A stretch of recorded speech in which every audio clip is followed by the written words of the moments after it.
This graft video, we're going to show a different graft. This is one I kind of developed myself. This is a graft where you don't have to have a perfect match between the size of the rootstock and the size of the budwood. It is a unique graft in that I actually do 3 separate grafts in one on a single plant when I'm doing it on a single piece of budwood and plant together. This one here, we start with a veneer cut where we will cut into the stem of the rootstock here, and I will cut about halfway through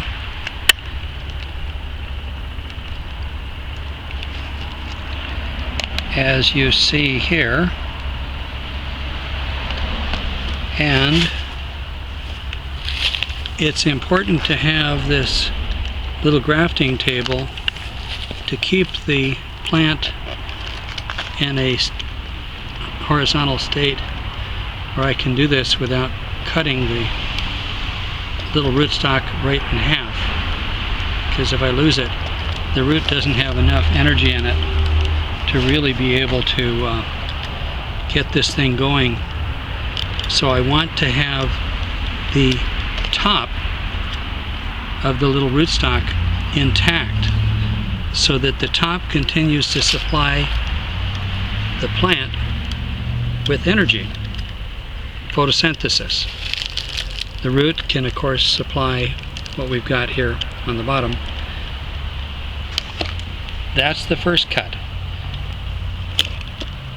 As I said, this is just like a straight veneer, only I've cut off the piece that you would normally leave on when you do a veneer, because a veneer is sort of like a cleft graft, but it's on the side of the plant.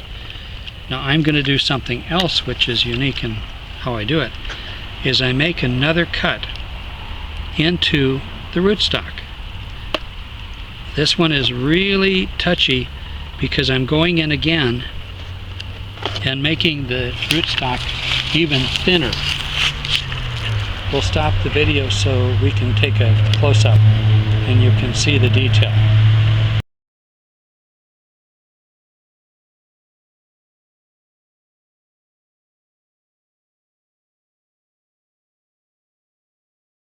Okay, this is a piece of budwood off of a very good quality tree. It's Arbold ARO, one of our really good ones. And you can see that these buds have actually pushed out. They're past where we would really like them to be. But I'm going to go ahead and use it anyway because we do have some other buds that are not pushed out as far. So even if these larger ones, which tend to cause the thing to really try and grow, if they fail, I still have other buds that could grow, and once the grafting has healed in. So what you're going to watch me do now is do the cut on the budwood, because we have to do the same kind of graft cuts here. It's again, on one side it's going to be like a veneer, and on the other way it will be more like a cleft graft.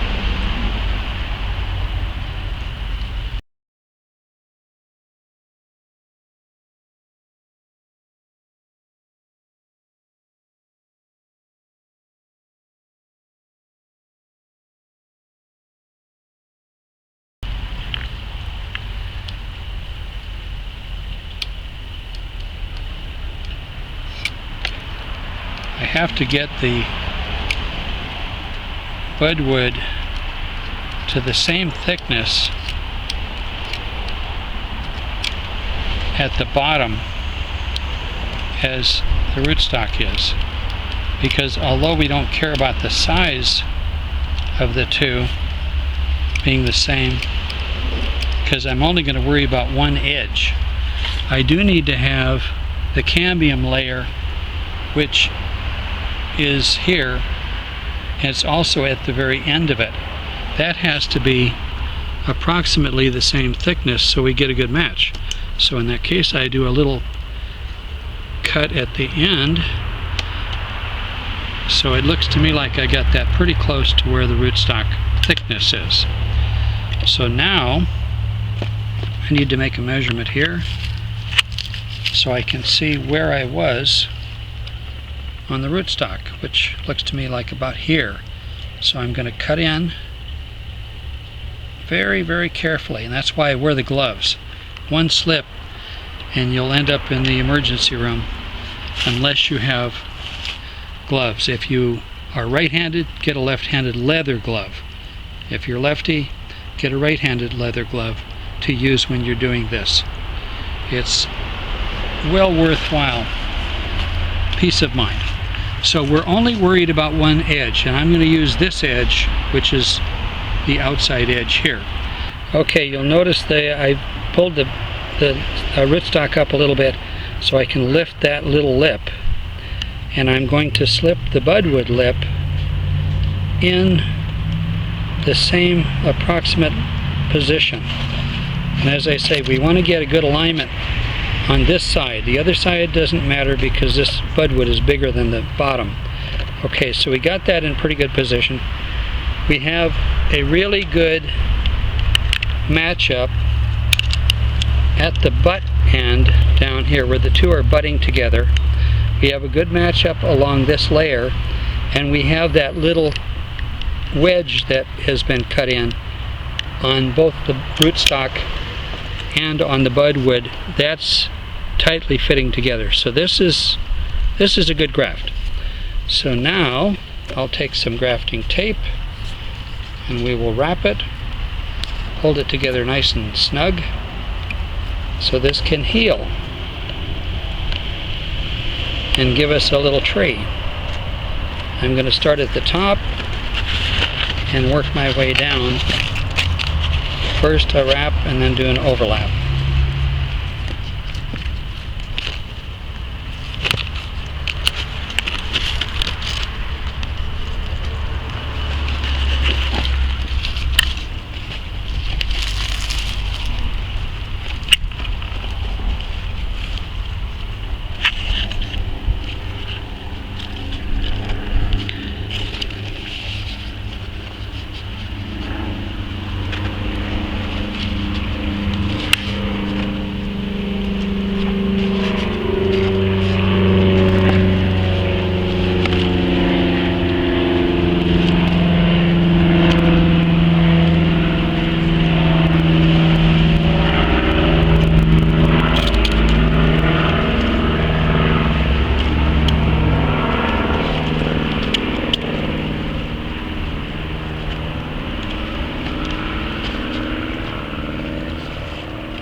Get it vertical so I can get this thing tape wrapped around and slip it in so it will be nice and snug.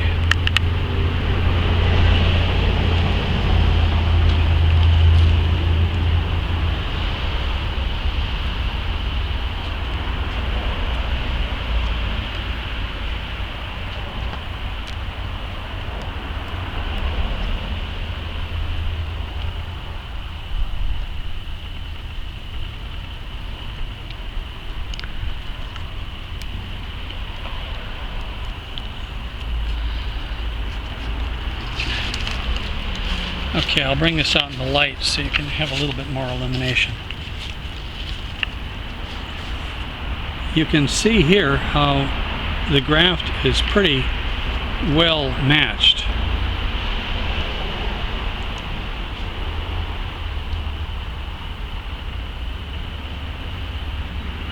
Okay, the last step in the grafting process here is we need to put some parafilm, which is basically a protector for the budwood, on the budwood to keep it from dehydrating.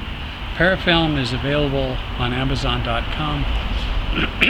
It's a very thin highly flexible material, wax paper on the back, and plastic on the surface that we use.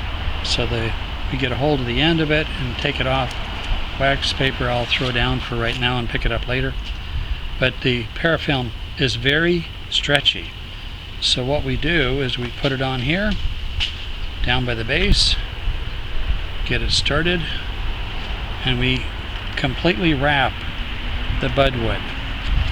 We want to have the budwood protected from any dehydration that's unnecessary, of course, because if it dries out before the graft heals, the little new graft that we're trying to do here won't make it. But if the parafilm protects the budwood from drying out and we get a good quick graft heal, what happens is the buds and the stored energy in the budwood will start to grow, and the parafilm being this highly flexible material, you don't have to worry about taking it off. It stays on like this, and the buds will grow right through the parafilm.